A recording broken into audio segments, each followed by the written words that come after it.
Salam jumpa, Ibu Bapa, Saudara-saudari yang terkasih dalam Kristus. Sesaat lagi kita akan mendengarkan renungan harian dari Romo David Lemewu MGR. Mari kita siapkan hati dan selamat mendengarkan. Firman-Mu Tuhan, berita bagi kakiku, sabda yang hidup, terang bagi jalanku. Bapak, Ibu, Saudara-saudara yang terkasih dalam Kristus, bacaan kita hari ini diambil dari Injil Markus bab 13 ayat 24 sampai dengan 32. Tetapi pada masa ini, sesudah siksaan itu, matahari akan menjadi gelap dan bulan tidak bercahaya, dan bintang-bintang akan berjatuhan dari langit, dan kuasa-kuasa langit akan goncang. Pada waktu itu orang akan melihat Anak Manusia datang dalam awan-awan dengan segala kekuasaan dan kemuliaannya. Dan pada waktu itu pun Ia akan menyuruh keluar malaikat-malaikatnya dan akan mengumpulkan orang-orang pilihannya dari keempat penjuru bumi, dari ujung bumi sampai ke ujung langit. Tariklah pelajaran dari perumpamaan tentang pohon ara. Apabila ranting-rantingnya melembut dan mulai bertunas, kamu tahu bahwa musim panas sudah dekat. Demikian juga jika kamu lihat hal-hal itu terjadi, ketahuilah bahwa waktunya sudah dekat, sudah diambang pintu. Aku berkata kepadamu, sesungguhnya angkatan ini tidak akan berlalu sebelum semuanya itu terjadi. Langit dan bumi akan berlalu, tetapi perkataanku tidak akan berlalu. Tetapi tentang hari atau saat itu, tidak seorang pun yang tahu. Malaikat-malaikat di sorga tidak, dan anak pun tidak, hanya Bapa saja. Demikianlah Injil Tuhan, dan terpujilah Kristus. Bapak, Ibu, Saudara-saudara yang terkasih di dalam Kristus, hari ini kita mendengar cerita di mana Tuhan Yesus, Dia berdiri bersama dengan pengikut-pengikutnya yang setia di depan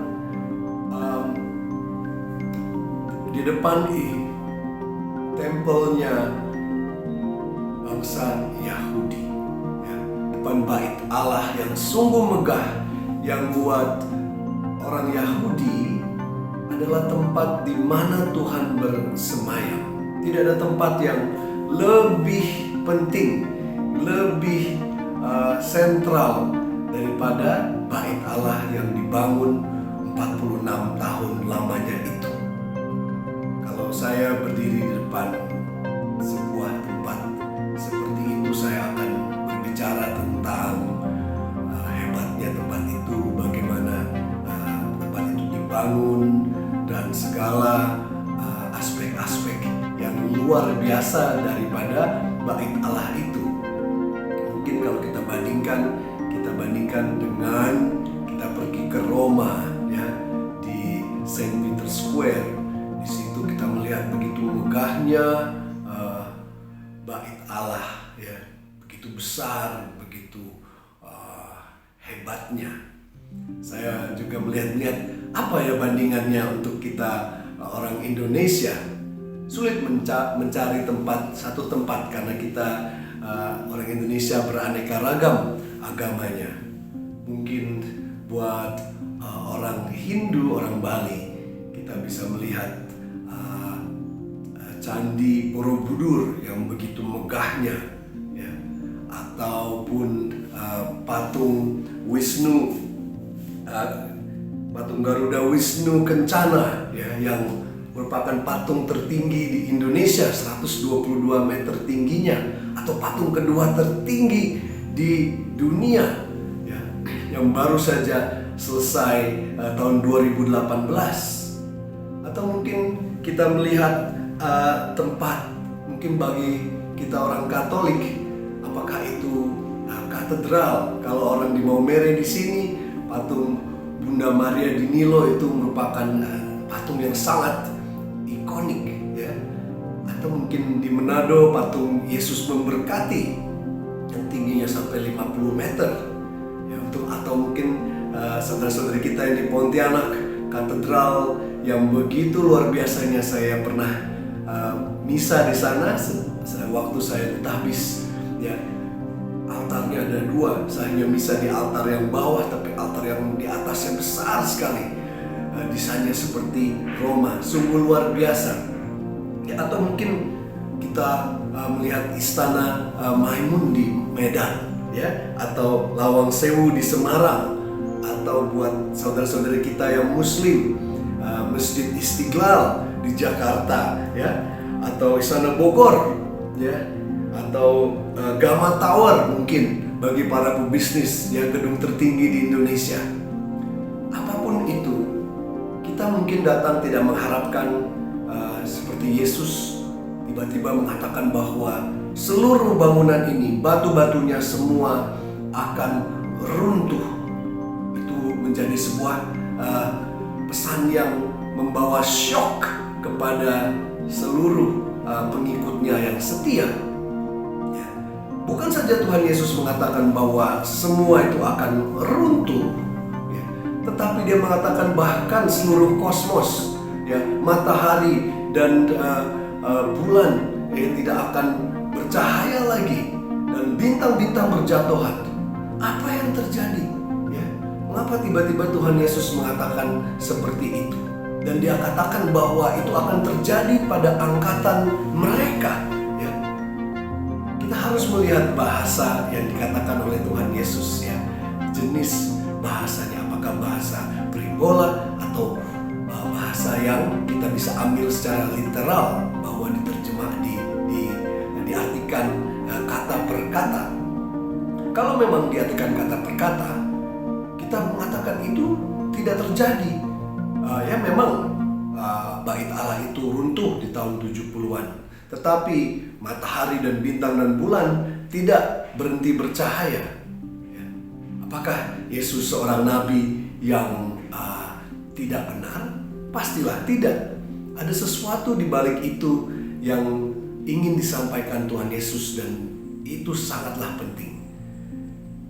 Kitab Wahyu yang kita baca, yang merupakan kitab terakhir, atau dalam bahasa Inggrisnya itu di Apocalypse, ya, atau the Revelation, ya, revelasi. Itu Apocalypse itu diambil dari bahasa Yunani, ya, dari kata kalipto. Kalipto itu adalah kerudung. Jadi Apokalips itu atau kalipsis itu yang bahasa Yunaninya itu, Apokalips adalah pengangkatan atau penyingkapan kerudung. Ya, bahkan kata-kata wahyu sendiri yang diambil dari bahasa Arab adalah pemberitahuan sesuatu yang tersembunyi secara cepat. Jadi artinya itu adalah bukan kitab akhir zaman, kitab kiamat, tetapi sebuah kitab yang memberitahukan kita akan sesuatu yang dibuka oleh Tuhan. Tuhan ingin memberikan kita sesuatu kebenaran yang dia buka, seperti kerudung kalau orang menikah, ya, yang wanita dibuka kerudungnya sehingga terlihat jelas. Apa yang ingin Tuhan Yesus beritahukan kepada kita semua? Ya. Karena dia katakan semuanya itu akan hancur. Ya. Artinya kalau zaman dulu, bahkan sampai sebelum kita zaman teknologi yang modern sekarang, itu adalah bintang, bulan, dan matahari itu adalah referensi orang untuk berpergian, bernavigasi. Ya, kalau kita pergi dengan kapal, kita berjalan saja, mereka itu melihat di mana ada mataharinya, di mana bulannya, di mana bintangnya. Ya, seperti ketiga raja yang mencari bayi Yesus, Tuhan Yesus, yang mereka melihat bintang dan melihat. Kalau kita sekarang itu kita punyanya adalah GPS. Ya, dengan GPS. Kalau saya di Australia selalu mengandalkan GPS kemana-mana.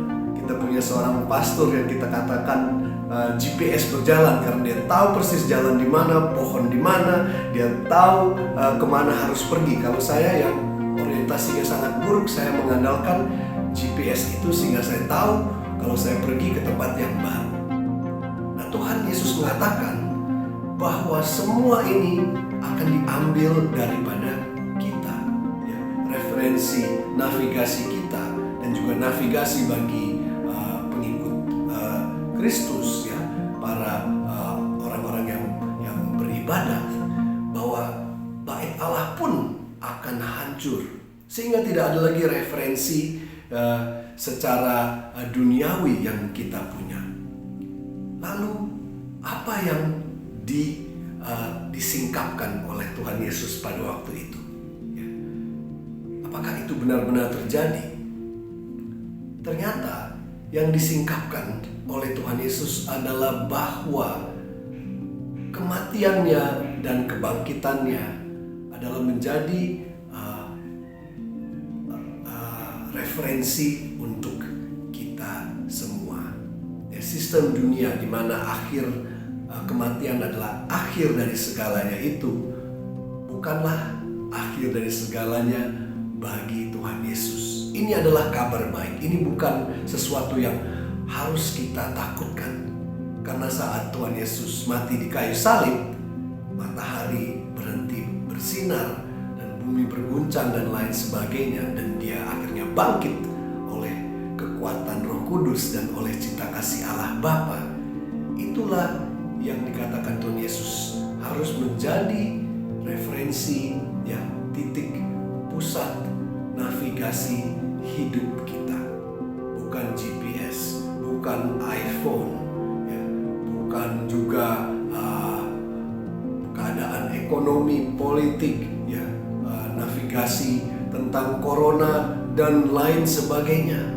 Tetapi Tuhan Yesus sendiri yang sudah mati dan bangkit, mengalahkan kematian itu sendiri, menjadi titik referensi, karena dia mengatakan bahwa seluruh sistem navigasi kita, GPS, iPhone, telepon, dan semua apa yang kita jadikan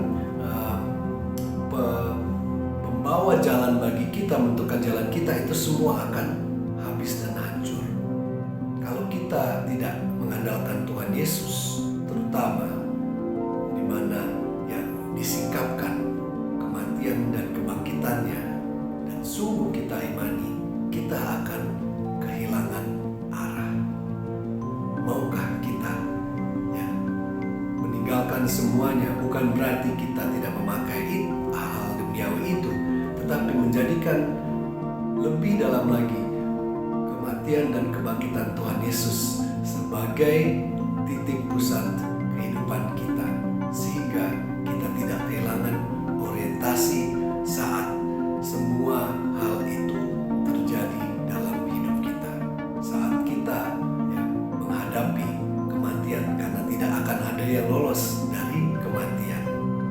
Tuhan Yesus sudah mengalahkan kematian. Itulah kabar baik yang Dia berikan kepada kita. Itulah, ya, apokalips kita. Itulah wahyu kita.